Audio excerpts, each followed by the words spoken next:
സിനിമയിലുള്ള ഒരാളെ കുറിച്ചൊരു പരാതി പുറത്തുനിന്ന് ഒരാൾ കൊണ്ടൊരു ലെറ്റർ തന്നു കഴിഞ്ഞാൽ നമ്മളതിനെ കൃത്യമായ വിലയോടുകൂടി അതിനെ വായിച്ചു നോക്കുകയും അത് മനസ്സിലാക്കുകയും അതിനെ അവരെ സാറ്റിസ്ഫൈ ചെയ്യുന്ന രീതിയിൽ സത്യസന്ധമായിട്ടൊരു അന്വേഷണം നടത്തുകയും അതിന് വേണ്ട എന്തൊക്കെ കാര്യങ്ങളാണ് അതൊക്കെ ചെയ്യാൻ വേണ്ടേ. ഒന്നിച്ച് ഒരു ട്രൂപ്പ് സഹകരിക്കുന്ന പെൺകുട്ടികളെ നമ്മുടെ സഹോദരികളായിട്ട് വേണം കാണാൻ.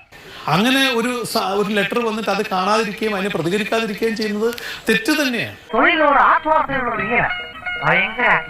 സംസാരിച്ചു പോയ ആള് ജയൻ ചേർത്തല, അദ്ദേഹവും ഞാനും കൂടി 2014 റിലീസായ മരംകൊത്തി എന്ന സിനിമയിൽ ഒരു റേപ്പ് സീൻ അഭിനയിക്കുമ്പോൾ ഉണ്ടായ എൻ്റെ ഒരു പ്രശ്നത്തെ പറ്റി ഞാൻ പറഞ്ഞിരുന്നു.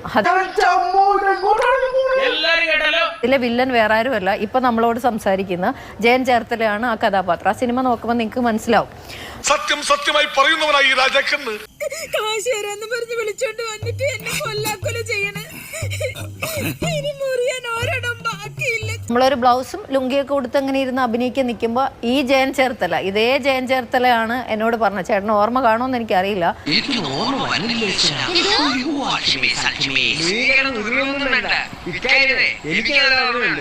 ചേട്ടനാണ് പറഞ്ഞത് ഇത് റേപ്പ് സീനാണ് നമ്മൾ അഭിനയിക്കുന്നത്, ഇത് യഥാർത്ഥത്തിൽ നിന്നെ കണ്ട ഇപ്പോൾ റേപ്പ് ചെയ്യാൻ തോന്നുന്നു പറഞ്ഞ ബെസ്റ്റ് തീരുമാനമായി.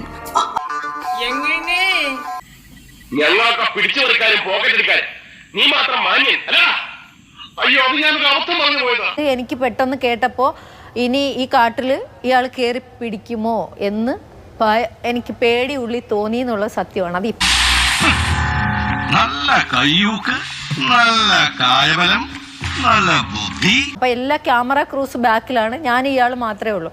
അപ്പൊ ചേട്ടൻ ഒന്നും ചെയ്തില്ല, എന്റെ ബോഡിയിൽ പോലും ഒരു ടച്ച് ചെയ്തിട്ടില്ല. എന്റെ മനസ്സമാനം പോയി, നാട്ടുകാരുടെ നാണം കെട്ടു. സത്യമായില്ലേ?